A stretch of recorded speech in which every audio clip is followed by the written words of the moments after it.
ಹೊತ್ತು ಕಾರ್ಯಕ್ರಮದಲ್ಲಿ ಭಾಗವಹಿಸದೆ ದಸರಾ ಪವಿತ್ರತೆ ಕಾಪಾಡಿ ಸಿದ್ದುಗೆ ಸ್ನೇಹಮಹಿ ಕೃಷ್ಣ ಮನವಿ.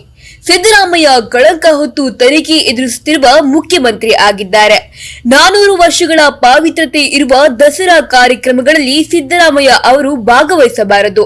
ಈ ಮೂಲಕ ಮುಖ್ಯಮಂತ್ರಿ ಸ್ಥಾನ ಹಾಗೂ ದಸರಾ ಪವಿತ್ರತೆ ಕಾಪಾಡಬೇಕು ಎಂದು ದೂರುದಾರ ಹಾಗೂ ಸಾಮಾಜಿಕ ಕಾರ್ಯಕರ್ತ ಸ್ನೇಹಮಹಿ ಕೃಷ್ಣ ಮನವಿ ಮಾಡಿಕೊಂಡಿದ್ದಾರೆ. ಇಂದು ಮೈಸೂರಿನ ಚಾಮುಂಡಿ ಬೆಟ್ಟದಲ್ಲಿ ನಿಷೇಧಾಜ್ಞೆ ಜಾರಿ. ತಾಯಿ ದರ್ಶನಕ್ಕೆ ಭಕ್ತರಿಗೆ ನಿರ್ಬಂಧ. ಇಂದು ಚಾಮುಂಡಿ ಚಲೋ ಹಮ್ಮಿಕೊಳ್ಳಲಾಗಿದೆ. ಆದರೆ ಜಿಲ್ಲಾಡಳಿತ ಇದಕ್ಕೆ ಅವಕಾಶ ನೀಡದೆ 144 ಸೆಕ್ಷನ್ ಅಡಿಯಲ್ಲಿ ನಿಷೇಧಾಜ್ಞೆ ಜಾರಿಗೊಳಿಸಲಾಗಿದೆ.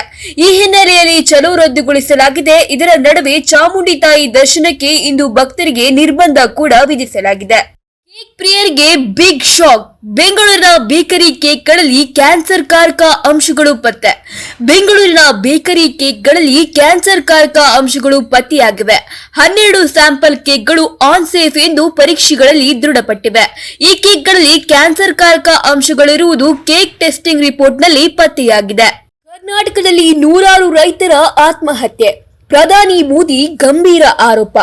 ಕರ್ನಾಟಕದಲ್ಲಿನ ಸಿದ್ದರಾಮಯ್ಯ ನೇತೃತ್ವದ ಕಾಂಗ್ರೆಸ್ ಸರ್ಕಾರ ಸೇರಿದಂತೆ ವಿಪಕ್ಷಗಳ ಆಡಳಿತದ ಸರ್ಕಾರಗಳ ವಿರುದ್ಧ ಪ್ರಧಾನಿ ಮೋದಿ ವಾಗ್ದಾಳಿ ನಡೆಸಿದ್ದಾರೆ. ಕರ್ನಾಟಕದಲ್ಲಿ ನೂರಾರು ರೈತರು ಆತ್ಮಹತ್ಯೆ ಮಾಡಿಕೊಂಡಿದ್ದಾರೆ. ಆದರೆ ಸಿದ್ದರಾಮಯ್ಯ ಸರ್ಕಾರ ಮಾತ್ರ ತಲೆ ಕೆಡಿಸಿಕೊಳ್ಳುವಂತಿಲ್ಲ ಎಂಬುದಾಗಿ ಪ್ರಧಾನಿ ನರೇಂದ್ರ ಮೋದಿ ಗಂಭೀರ ಆರೋಪ ಮಾಡಿದ್ದಾರೆ.